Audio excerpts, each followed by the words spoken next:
Slovensko,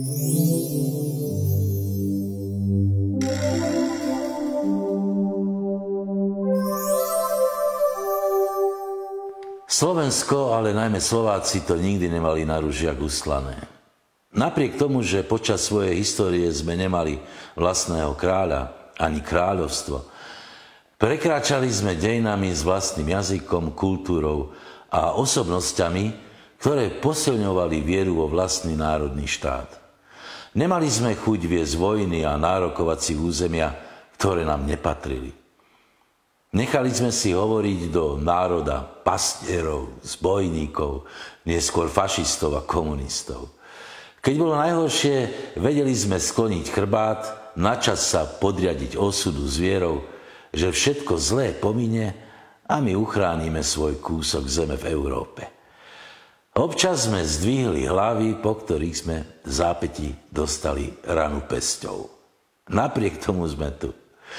Zrazu sa dozvedáme, že sme dezoláti, ruskí trolovia, konšpirátori, radikálni nacionalisti a fašisti.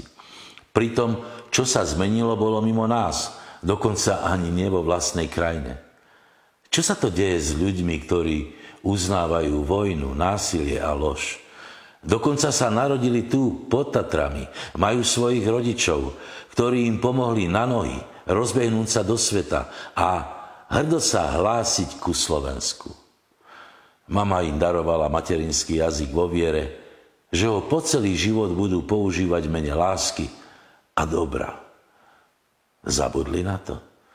Stále silnejšie prevláda arogantný hlas, ktorý nám oznamuje, že budúcnosť patrí ľuďom bez vlastného jazyka, bez nároku na samostatnosť, suverenitu, ale najmä bez hrdosti na vlastný národ.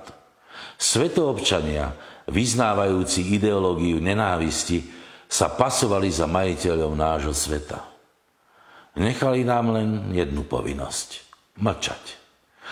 Ak si niekto myslí, že Európa je len na západ od našich hraníc, mýli sa. Slovensko je odjakživa európskou krajinou, o ktorú v minulosti, ale v podstate aj dnes, hrajú mariáž svetové mocnosti.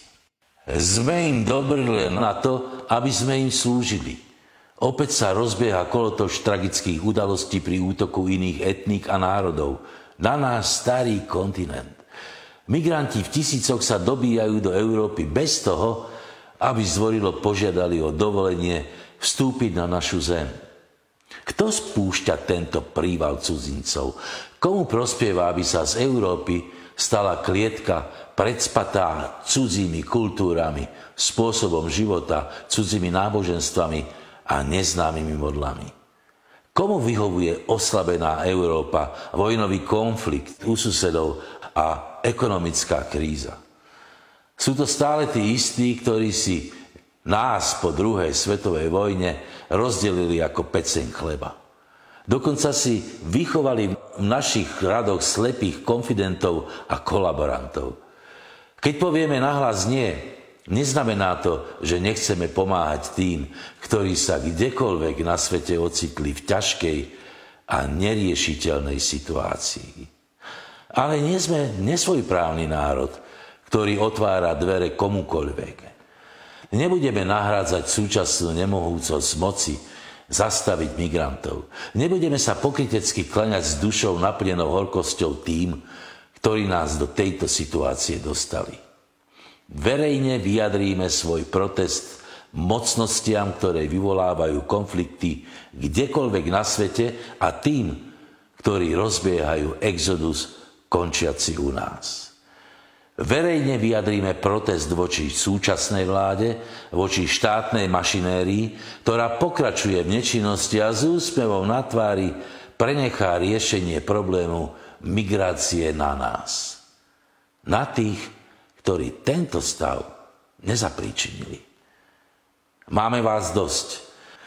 Nezasahujte nám do nášho života, ktorý sme si cez vlastnú históriu a svojou prácou vytvorili. Slovensko patrí nám, Slovákom a ostatným občanom Slovenskej republiky.